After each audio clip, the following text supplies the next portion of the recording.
Everyone, Boardgame Brody here with Meeple Mountain. I have a new app-driven campaign game, The Dark Quarter. It's a tag team between Lucky Duck Games and Ryder Games. All right, let's get right into this. So, like it says in the description on Boardgame Geek that you've probably already read, this is a cooperative, app-driven adventure game set in the dark, fantastical vision of the 1980s New Orleans. The game uses similar mechanics from Destiny's, one of my current favorite games from Lucky Duck Games. But the theme of New Orleans brings to life a vibrant city of music, food, and magic. Neon lights flicker in dirty puddles up and down Bourbon Street. The innovations of modern world clash with ancient and terrible traditions, and murder is never simple. Players will be playing as one of the members of the Beaumont Agency, with each member being brilliant, colorful, and ultimately flawed. But it works because being a private investigator isn't easy. Players will be investigating the overarching mystery while simultaneously exploring their own unique storylines. Each scenario will present a loose objective that players can cooperatively pursue together. However, interwoven with the core story will be individual goals and objectives specific to each character that only that character themselves can pursue. Although this might not be obvious at first, these isolated character stories will ultimately converge, bringing everything and everyone to an explosive conclusion. Now, like the Destiny's app, this app will help you with setup, help you guide you with your options on your turn. Each character will have their own player board that includes a space for the dice on the top right and their skill tracks, which will reward successes depending on how well you roll your dice and how much you're able to upgrade your cubes on that track. Players will perform skill tests throughout the game, referencing their skills to see how many successes they get, which will be entered in the app. And then in return, the app determines the result. Players will start with 3 cubes on each track, which represent talent, combat, arcane, and charisma. A 4th cube can always be earned during the game as well, and these cubes will move up and down, improving or weakening that skill. When moving to the left, it becomes stronger, and when moving it to the right, it becomes weaker. When moving these cubes, you'll have to follow some rules like only 1 cube can occupy 1 slot at a time, and they cannot move off the track. Whenever a skill cube needs to be moved in any direction, you will start with the rightmost cube. If that indicated movement makes that cube land on an occupied spot or off the board, then you will place it back and take the next rightmost cube and try to move it. Now, you can repeat this as needed with the 3rd cube or until a cube is able to move onto an unoccupied slot. If no cubes of the required color can legally be moved, the movement is forfeited. The app will help tell you how many slots a cube moves and what color cube, but a blue arrow moves to the left, making it stronger, while a red arrow moves the cube to the right, making it weaker. The skill cubes and how they work in this game is different from Destiny's, but how you use your dice is very similar. When performing a skill test, you will always use your character's main dice in every test. Those are the 2 larger ones, but in addition, you can optionally choose to roll any number of your available effort dice, which you will gain and lose as you play through the game. You will always gain 1 effort dice at the beginning of each turn, and in addition, other characters present in the same location can loan their effort dice to cooperate on a test. Both dice have a star result, which is considered a 0 with no further effect. However, some character abilities and consumable cards can be used to modify star results. For example, this card during combat tests, for each star rolled, you will set that die to 1 and then roll an additional exhausted effort die. If the result is a fleur-de-lis, this is an automatic success with a 0 value to add to your other dice. So it automatically gives 1 more success plus the successes you gain with your other dice. This works by totaling up your value, checking your player board, and seeing how many cubes are on the value, and to the left of each cube is a success. You will then put the total number of successes into the app, and it will give you a result. The more successes that you get, the better the result might be. Each player will start with one ability card, which will give them an extra ability for the game. Now, additional cards can be unlocked throughout the game, and this is done during the unlock step of your turn or during the upgrade phase at the end of a scenario. Some abilities will say once per game, which means after you use the ability, you will return that card to the box, not to be used again. When unlocking abilities, you will pay the stated amount of experience tokens shown on that card to then get that new ability. Experience will slowly be earned throughout the game. When you experience events, most likely finding additional leads, you will gain those tokens to be used. Also, similar to Destiny's, you'll be getting item cards, but in the Dark Quarter, there are story cards which represent various items important to the story, like evidence. These cards will have no effect, but can be scanned and used that way. They usually end up in the shared Beaumont inventory for all to use. But consumable cards represent various useful items that characters can equip themselves with to help with their investigations or asking questions or however they see fit. Each of these cards have an ability, giving it an alternative way to use during the game. Consumable cards are always placed in a character's personal inventory and can be exchanged with other players when present in the same location. Several cards will have a QR code on them, which you will scan with the app when the time is right. The consequences can vary when scanning an item, as there is a story that changes from what you do throughout the game. Now, in addition to your individual player setups, there is a main board that maps out New Orleans with a zoomed in section showing the famous French Quarter.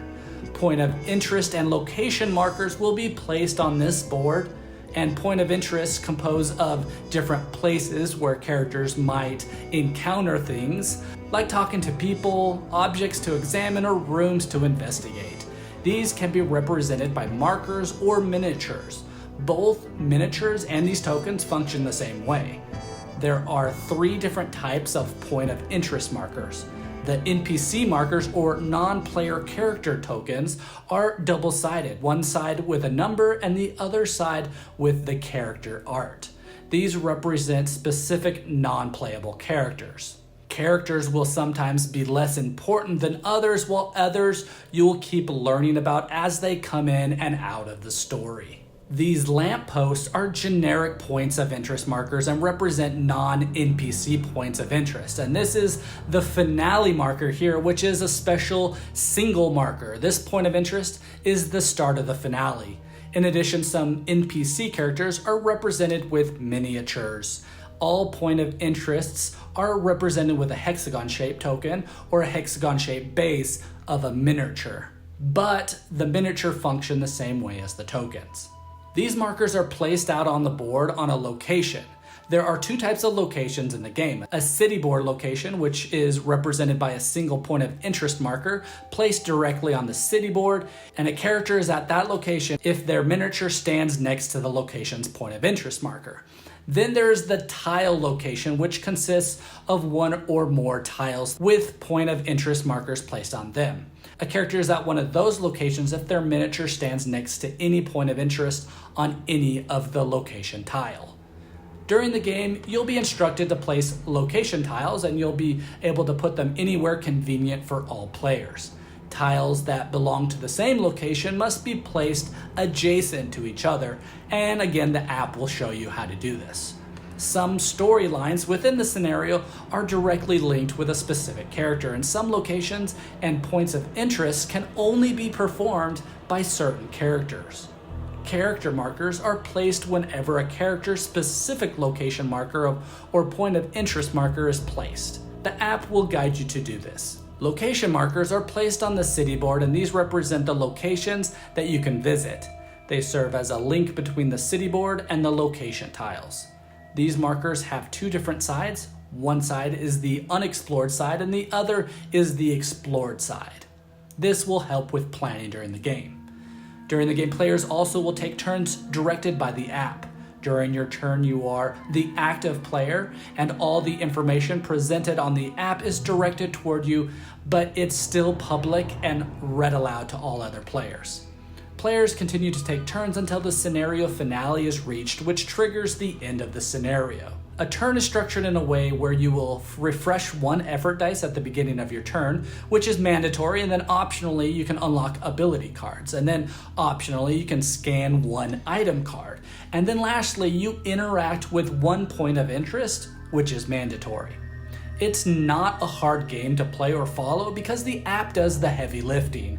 It will tell you when to do things and is a perfect guide through the scenario, including giving you a great story. Sometimes in the investigation, while playing, you will be allowed a set number of questions to ask, and this is one of the main ways to obtain new information. New questions will become unlocked when players uncover leads. Also, when asking non-player character questions, you might have to intimidate or just drop the subject, as different approaches will be more appropriate than others and give different results. Each non-player character also has a hospitality level, and if you treat them the wrong way, they might want to fight or just won't answer your questions until they cool down. If you really need answers, you will need to choose the right way to talk to them or to talk to them and cool them down. During the game, players will be offered the chance to make crucial decisions called pivotal choices. These choices are super important for both the character's progression and the story itself. When a pivotal choice is about to occur, the app will warn the player. When proceeding, you will need to be ready, as it will start a countdown for you to make that decision, which only has 2 choices, and you have 45 seconds to do that. Your choice is permanent, and players need to consider who they want their character to be, as the consequence will determine their destiny and the destiny of the city itself. With time, players progress towards the scenario stated objective, and players will be presented with the finale point of interest marker. One player entering this will trigger all to do so. The flow of the game at this point changes and becomes more of a cinematic event following a chain until the end. All players are considered in the same location at this point and can assist each other with skill tests.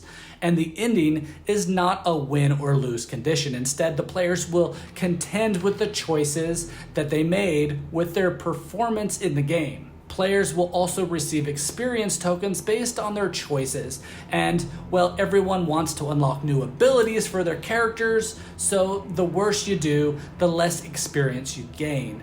And when using hints, this can also affect your end of scenario reward. Your choices will also impact the future scenarios, so remember that as well. After this scenario is over, you can continue with the next scenario or take a break and come back to it at another time. The app will save your progress. Players will have an upgrade phase to prepare for the next scenario in the campaign, and players can use their earned experience to unlock abilities or move their cubes on their player board to a better level. You better use all of your experiment at this time, because if not used, then they are discarded. Now is the time to help figure out what's happening in this city. And remember, the most mundane crimes always have a tinge of supernatural to them. Now, I just want you to know that I've only played the first scenario in a line of many more which haven't been released as of yet. But I'm super excited to continue the story and find out as to what's happening and find out who I might have hit in my car. That's just part of my character's personal story that will soon lead me to something that's intertwined into the core story. But it's been fun so far. I really like the story and how the game progresses. There are a good amount of locations to go visit and investigate, but they eventually come to an end, which is good because this way you can't get off the path on leads and never figure out what's going on and not progress in the game. The choices and the locations do a very good job keeping you going without feeling like you don't know what else to do. And if you do ever feel like you don't know what to do, you know that one of the available locations or point of interests or something needs to be done. So pick something that you see on the map, and if you can get more information towards it. Now, while playing the game, you'll be talking to a lot of people, and I felt like a lot of times you might have to guess how to talk to them, and it would be like a wild guess each and every time, and it would just be a luck thing. But I felt good that most of the time when you try to, for example, intimidate, and they don't like that, well, then for the most of the questions that you ask in the future, you don't choose the intimidate part, do the other options. Each of these characters will most of the time respond and give you what you want after you figure out which type of method that you want them to respond with. I don't want to say that this never changes, but I felt good that I wasn't wasting my time asking the same character the same questions after I already knew how to speak to them over and over again. It still let me progress. Your stats, I feel like, don't jump around as much as they did in Destiny's. I think you just need to either invest your experience tokens to help with that, or slowly, as your character pushes through the campaign, they will get better with your skills. And each character is usually better at one skill way more than all the other players are. So during the campaign, you might let a certain character do something when you know that that specific skill is needed. The best part of the game for me was developing a story that was fun to see side plots but still linked to the overall goal. I wouldn't call the game a walk on the park, like you're just going and doing things, everything is right, and all the questions that you want are answered like that. I did my fair share of talking with people over and over again, hoping to get more information from them when I probably should have thought of something else to do. And I kept opening up paths that took me places, which was good, but then I forgot to even check out the crime scene until pretty late in the game. So there's a lot of options still, and there's a better way to do things probably than what you're gonna do. But I feel like the story was held together better than it is in Destiny's. Here, I knew more what was going on and what I needed to do, and the story held to those locations more than any random things that were happening in different locations. The components are very nice for the prototype. The main board is not super exciting if I had to pick something wrong, but after playing through the first scenario, I could see that the location tiles on the app is really what you need, and the main board is just there so everyone who doesn't have the app can see their options. In fact, many times we kept forgetting to move our miniatures as we just did it on the app and knew where we last went. But with more players and being able to trade cards when you're in the same location or helping each other out, you are probably better off actually moving your characters. Also, I was hoping that the app would have text and read it aloud so we didn't have to actually read it, so everyone could just listen. I know that might be a small thing, but for me, I was kind of bummed out that we just were reading off the app. All right, let's see other things you might want to know. You're reading the text from the app, so there's no voice that reads it out loud. There is a pretty good background music when I first turned the app on, and the music really felt like, that video game music and increased my excitement for the game. There are 4 characters that you can play as. You will have times where you get money in the game, and these can be used in certain locations to either buy stuff or bribe someone or try anything that the app lets you do with the money. So that's kind of fun. I'm super excited about the story, and I hope to continue the campaign, developing my character. And again, I told you I really like Destiny's, but I feel like the Dark Quarter fixes some of the frustrating things that Destiny's had, and with a continuing story making up the entire campaign, I think this will be one of the best storytelling campaign games out there. So uncover leads with your family and friends in the Dark Quarter by Lucky Duck Games and Ryder Games. Again, this is Boardgame Brody. I hope you enjoyed this video. Stick around and check out some other board game reviews to see what you might want to get to the table.